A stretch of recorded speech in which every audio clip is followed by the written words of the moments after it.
fer camí. I avui toca fer camí, tirar cap endavant i fer surcos al costat que ens dirigeixin cap a la felicitat. I allí hem de seguir l'home que porta el pal cap a aquest sentiment de color groc, segons la pel·lícula Inside Out, del revés. I Jesús Ferrer, t'anava a dir Jordi. Jesús Ferrer, bon dia. Hola, bon dia. Què tal, com estem? Molt bé. Sí, molt tu bé. sempre estàs feliç, no? Bueno, me n'ha passat una de bèstia esta setmana, ja Uau. l'explicaré, Sí, jo te contes com porto avui el dia. Sí, fatal. Home, ahir vaig tindre ple. Un ple de 3 hores. Sí. Llavors tu físicament estàs allí o com funciona això? Jo estic aquí, Ah, tu estàs aquí? agafant apunts, Pillant. Vale. agafant apunts i retransmitint-ho. Hola.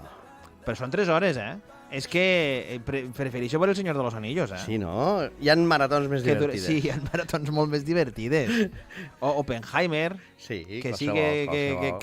que menos... Algo. Que almenys hi ha una explosió al mig i dius, bueno, pues ja Bueno, està, no? res. Però bueno, avui de què parlem? Avui parlarem... Jo no sóc els meus pensaments. Vale, sort, perquè si no avui seria... avui seria una persona intractable, si fos els meus pensaments. Digues. Pues bueno, a nosaltres mos passa que els pensaments van apareixent al cap i realment no mos hem d'identificar amb els pensaments. A veure, posaré un exemple, ne posaré uns quants, vale? N'he portat aquí, m'he fet així uns apunts. A veure, jo ara he començat a treballar a Tortosa, a l'Institut de l'Ebre, i és per allà bueno, és com a molt centre i a Ferreries i no sé molt bé on aparcar, i el primer dia vaig aparcar a 7 minuts. I no sé com, acabo de treballar i tal, la primera reunió, molt bé, i me'n vaig cap al cotxe, i estava a 500 metres del cotxe i sento una veu al meu cap que diu trau-te la clau, que ja estem a 2 cantons. Vale. Me trac la clau i segueixo caminant i de moment, a mitant, sento una veu al meu cap que diu cuidado la rejilla d'enterra perquè te podria caure la clau. I dic, vale. Llavors me l'amago a la butxaca, continuo caminant i sento una altra veu que diu que tu estàs tonto o què? I jo flipant, dic, però com pot ser que mos vinguin estos pensaments i no res, i arribo al cotxe i corre, obri! O sigui, te van venint com a pensaments al cap que és com si visquessis en el passat, o sigui, sempre estàs com a preveient, bueno, te fa preguntes, jo què sé, te presenten una persona, per exemple, ara estic coneixent un munt de gent nova, i te presenten una persona i dius, ostres, esta persona, si sembla tant en aquella que era així com a ràcana i antiga, segur que aquesta també ho és. I l'has prejutjat ja. Pobra persona, què importa? Com me pot vindre això? O sigui, com puc prejutjar? Clar, comences una feina nova, coneixes gent nova i sense voler li mires la mirada i dius ui, fot una cara de ranci, i pobre, doncs, i què importa? Llavors, la idea és que aquestes preguntes que te venen al cap i aquestes idees que te venen al cap són com a molt negatives i no paren de viure el passat, de posar en dubte el que ve ara, i no acabes de viure el present. A mi se m'ha ocorregut contestar-li aquestes preguntes, doncs, bueno, estic una mica fartet de les preguntetes aquestes, i a mi se m'ha ocorrit, bueno, primer se m'ha ocorrit dir-li no, però després se m'ha ocorrit una de millor, perquè era poc responsable la de no, i ara quan me ve una pregunta així al cap, li dic no ho sé. Aquest home deu ser ranci. Doncs no ho sé, sí, deu ser ranci.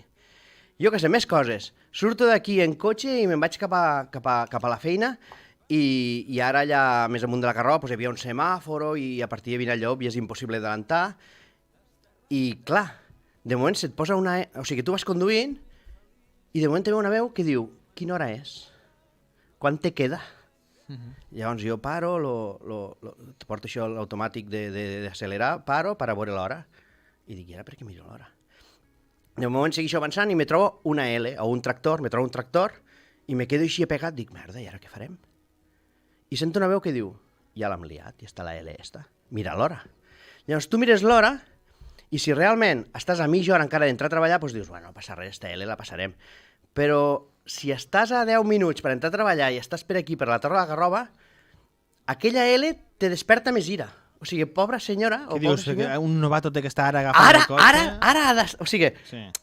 que mola, no?, culpar els de fora i dir, és que ara per què? Però canvia molt segons l'hora que sigui. Si realment me fa fer tard, és que ara per què se li ocorreix a m'agafa este senyor gran o esta L? És molt divertit perquè en funció de l'hora li tires més ira o menys a pobre senyor. I crec que, bueno, que això no té cap sentit perquè d'arribar sempre arribo en 17 minuts, o sigui, hi ha L's, hi ha semàfors de la Torre de la Garrova, hi ha el que sigui, sempre tardo el mateix. O sigui que si arribo tard o no, sempre va en funció de l'hora que surto. O sigui que tinc que autoresponsabilitzar-me d'això. Però te ve aquestes preguntes de i això per què? I això per què? I això per què? I hem d'intentar desidentificar-nos d'aquestes preguntes perquè aquestes preguntes només mos porten a angoixar-nos. Perquè, evidentment, la ment també hi ha una altra part, la part artística, la part en què estàs creant algo i estàs creatiu. I aquells pensaments sí que són bonics. Jo què sé, jo quan creo un espectacle o tu quan deus estar creant algo o montes un guió, quan estàs realment construint i creant, aquests pensaments sí que són xulos. Però n'hi ha estos que van picant, com ara, per exemple, fem una prova amb l'audiència. En els pròxims 10 segons no penséssiu en un mono. En un mono? Sí, no ho penséssiu. Clar, i ara estic pensant en el mono. És una gamberra. També he de dir que porto pensant en monos des d'ahir que va acabar el pleno de l'Ajuntament. I t'has quedat així. Claro, me surten monos per totes parts ara.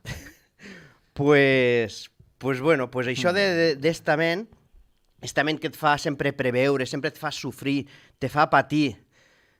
Sembla que quan més sofrixes, més previsor és, no? Quan més preveus i més sofrixes, sembla que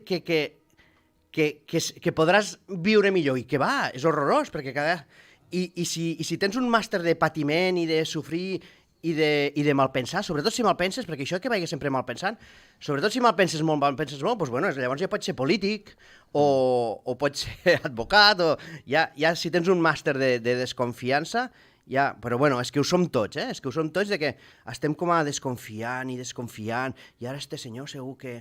I només etiquetant el senyor que acabes de conèixer vivint en el passat, i bueno, és horrorós. Hi ha gent que li diu el mono loco a aquestes preguntes. La mare Teresa de Calcuta li dia la loca de la casa, que era que deixa-la anar, la loca de la casa. Tu centra't en la teva feina, en estar en el present, però la loca de casa sempre te va venint. Hi ha estudis que diuen que cada dia tenim entre 36.000 i 80.000 pensaments. Negatius o en total? Puta locura, sí. Jo crec que en tinc més. Més de 30.000? Jo crec que en tinc més, sí. Pues bueno, això mos fa anclar-nos en el passat, mos fa sofrir, mos fa desconfiar, mos fa baixar la freqüència. Lo truco que m'agradaria també comentar que ja portem 50 episodis, però que no us cregueu mai res del que us explico, vull dir, de tot el que us he explicat no us cregueu mai res si no experimenteu, però sofrir d'aquestes formes és molt horrorós. Un dels temes és intentar ser l'observador i veure com passen els pensaments. Per exemple, intenta't imaginar que estàs a l'autopista i que passen els cotxes, perquè si intentes un pensament dir este no, si intentes frenar-te, també és dolent, perquè és allò de no penses en un mono. Sí. Si intentes dir no, este pensament que no me vinga, el que has de dir és sí, gràcies per haver vingut, no? O no ho sé, o com si fossin pacients al metge, que el deixes parar un rato i de moment lo talles i dius, un medicament. Pues te van venint pacients i tu ets el metge i dius, vale, molt bé, pues ja te'n pots anar. I este pensament. I per acabar, la gran locura que m'ha passat aquesta setmana... Què t'ha passat? Entro a una feina nova a l'Institut de l'Ebre, sí, Institut de l'Ebre, 1.400 alumnes, 140 profes. Però els 1.400 no els tens tu, no? No, amigo, vale. Jo no. Pues un dia, per error, em deixo la intranet oberta amb el meu usuari i algú se va trobar la meva intranet oberta i va enviar un missatge a una incidència despotricant per direcció. I, clar, en seguida me van trucar al cap d'estudis i em van dir on estàs, perquè una IP des de l'institut acaba d'escriure com a tu que despotrica de direcció. Diu, és impossible perquè tu el dia 29 acabes la substitució, o sigui, perquè tu hauries de criticar això. I vam estar allí rumiant i doncs, m'he dit, deixar la sessió oberta, jo què sé, i em diu, a quines classes has estat? I comencen a investigar, i no res. I això, més o menys, doncs, me va ser una mica igual, però per la nit rebem un correu, los 140 profes, que diu, en una captura del que teòricament jo havia fet, i una foto meua del WhatsApp, una foto meua sencera, que clar, no em coneixia ningú, ara em coneix tothom a l'Institut de l'Ebre, dient la lletra de l'estaca i dient hem d'apoyar Jesús perquè direcció ens maltracta. I jo, al·lucinant, dic, però això, però on m'ha caigut això que ve? Va ser horrorós, aquella nit no vaig dormir, i aquell dia, l'endemà, a banda que no havia dormit, anava per l'institut i tothom me mirava. Hi havia gent de direcció que me deia, com estàs? Perquè bueno, doncs jo anava per l'institut i vaig anar a una reunió molt gran de profes nous i estàvem allí a la sala al claustre aquell i tothom me mirava, la gent me mirava i la gent parlava de mi, la gent me mirava, m'assenyalava i jo pensant, mira, se n'estan fotent, mira, ja saben la foto que és.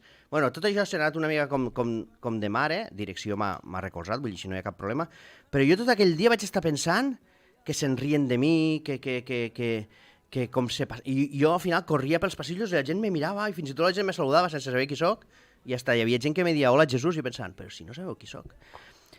El dia després ja està, vaig dormir bé i vaig començar a dir, vinga va, estos pensaments que me venen no van en mi, això no va en mi. Fins i tot hasta la meva veu me va plantejar que el dijous tenim un dinar d'empresa i vaig dir, pues no aniré al dinar perquè tothom me mira i tothom me critica i això és horrorós. Però en l'endemà vaig respirar, vaig tranquil·litzar-me i vaig pensar, estos pensaments no ho sé per què m'ho diu, no sé per què me ve, però no sóc jo. I el dia següent la gent me seguia mirant, però la gent me preguntava, carinyo, què, com te trobes? Què, com t'ha anat? Quin rotllo, no, això? Perquè tots t'han vist la foto.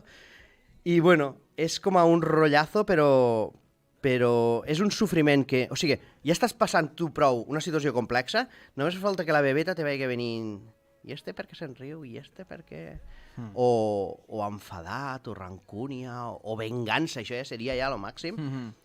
I res, que hem d'intentar ser els observadors dels nostres pensaments, hem d'intentar, jo no sóc els meus pensaments, i hem d'intentar que no mos vingui tota aquesta voràgiment de rancúnia, desconfiança, malpensar, perquè no ens porta a cap banda.